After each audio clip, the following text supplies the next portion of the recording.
The ultimate test of faith, Abraham, Isaac, and the divine trial. Did you know that the story of Abraham's obedience to sacrifice Isaac, one of the most profound tests of faith in the Bible, holds even deeper mysteries in the ancient texts of Jasher and Jubilees? These writings reveal hidden details of Abraham's divine trial, the spiritual warfare surrounding it, and the emotional struggles that are often left untold. Let us uncover the lesser-known truths behind this ultimate test of faith. Imagine standing on the edge of an impossible choice, sacrificing the son you waited 100 years for, all because God asked you to. This was a reality for Abraham, the father of faith. But what if I told you this story isn't just about obedience, but a cosmic test of faith involving divine beings, spiritual warfare, and heart-wrenching emotions? Before we dive in, don't forget to like, subscribe, share this video with others, and turn on your notifications so you never miss powerful biblical stories that inspire faith and transformation. Before the command reached Abraham, there was an intense debate in the heavenly realms. According to Jubilees, Mastema, the great adversary, the accuser, stood before God. Much like Satan in the Book of Job, Mastema challenged the loyalty of God's servant Abraham. "Does Abraham truly fear you for nothing?" he asked. "You have blessed him abundantly. But will he remain faithful if you demand the ultimate sacrifice? Test him, and you will see that his faith will falter." God, confident in Abraham's devotion, allowed Mastema to test him. "If he is faithful, I will confirm my covenant through him. But you will not triumph over him. For Abraham is a servant who fears me." The decree was sent forth, and Mastema rejoiced at the opportunity to challenge the patriarch. When the word came to Abraham, it was not in a dream or vision, but through an audible voice that shook his very being. "Take now your son, your only son, whom you love, Isaac, and offer him as a burnt offering on a mountain I will show you." These words echoed not only in the heavens, but also in the spiritual realms.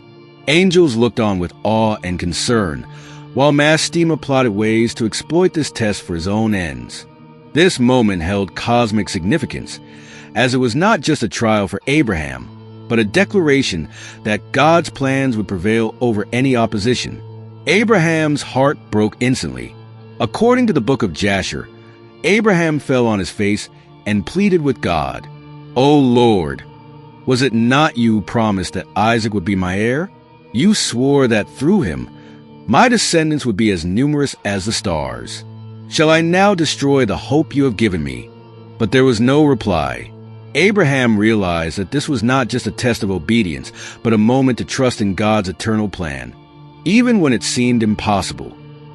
That night, Abraham's wife, Sarah, was restless.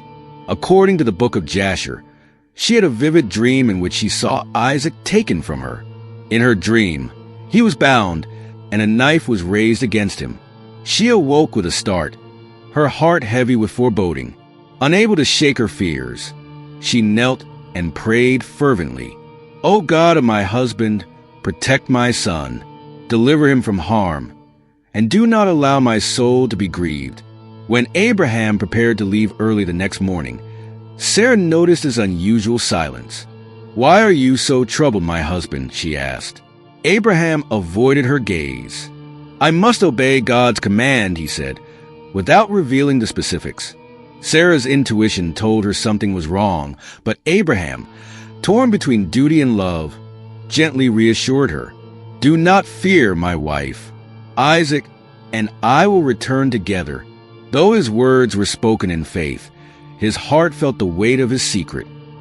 Abraham saddled his donkey, gathered wood for the offering, and set out with Isaac and 2 young men. For 3 days they traveled, the weight of the command growing heavier with each step. Along the way, Mastema launched his first assault. Disguised as an old man, he approached Abraham with feigned concern. "Abraham," he said, "do you truly believe this is from God? Would a loving God ask for the life of your only son? Surely, this is not the will of the Almighty." Abraham recognized the deception and replied firmly, I know the voice of my God, and I will obey him, no matter the cost. Shall I doubt the one who gave me this child in my old age?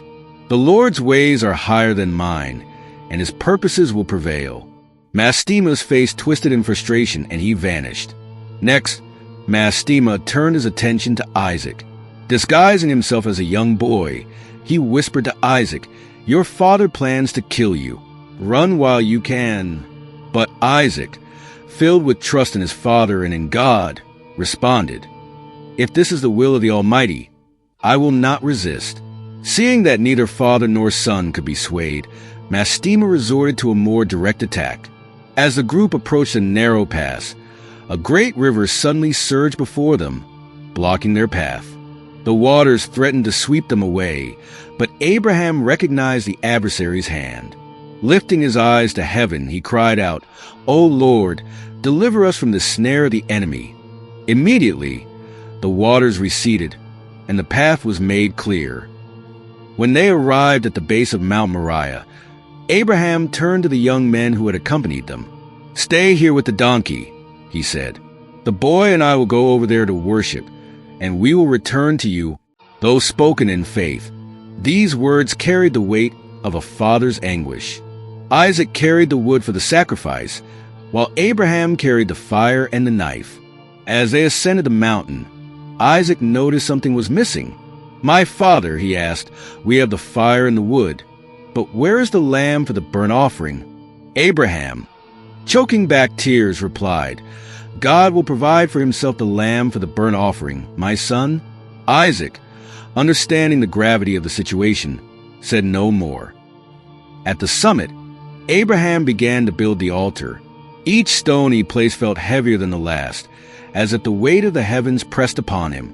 When the altar was complete, Abraham turned to Isaac. "My son," he said, his voice trembling, "you are the offering." Isaac, now fully aware, displayed a faith that mirrored his father's. "Bind me tightly, my father," he said, "so I do not flinch and dishonor the sacrifice before God." Tears streamed down Abraham's face as he tied Isaac and placed him upon the wood. Isaac, though afraid, sought to comfort his father. "Do not grieve, my father. If this is the will of the Almighty, then so be it." As Abraham raised the knife, the heavens erupted with activity. Angels pleaded with God, "O Lord, spare the boy. Have mercy on your faithful servant Abraham." At the last moment, the voice of the Lord thundered, "Abraham, Abraham, do not lay your hand on the boy or do anything to him. For now I know that you fear God, seeing you have not withheld your son, your only son, from me." Overwhelmed with relief, Abraham fell to his knees and untied Isaac, embracing him tightly. Both father and son wept, their tears of sorrow turning into tears of joy. As they looked around, Abraham saw a ram caught by its horns in a nearby thicket. God had provided the substitute, just as Abraham had prophesied to Isaac. With reverence and thanksgiving, Abraham offered the ram as a burnt offering in place of his son. He named the mountain Yahweh, meaning the Lord will provide, a lasting testament to God's faithfulness. When Abraham and Isaac returned home, they found Sarah anxiously waiting. Upon seeing her son alive, Sarah collapsed in relief, praising God with all her heart. "O Lord, you have heard my prayers and spared my son. Blessed be your name forever." Meanwhile, Mastema, furious at his failure, fled the scene. According to Jubilees, this test became a declaration in the spiritual realm that Abraham's faith was unshakable and that God's covenant would endure forever. Abraham explained the test to Sarah, and though her heart ached at the thought of what might have been, she marveled at God's mercy and provision. Together, the family offered a sacrifice of thanksgiving. Their faith deepened and their bond strengthened. Abraham's willingness to sacrifice Isaac was not just a test of obedience, but a profound demonstration of faith. Isaac's willingness to submit reflected a heart wholly surrendered to God's will. Together, they modeled the ultimate trust that God's plans are always good, even when they seem incomprehensible. What can we learn from this story? Are we willing to trust God, even when His plans challenge us to our core? Share your thoughts in the comments below. And don't forget to like, subscribe, and turn on your notifications for more powerful biblical stories that inspire faith and transformation.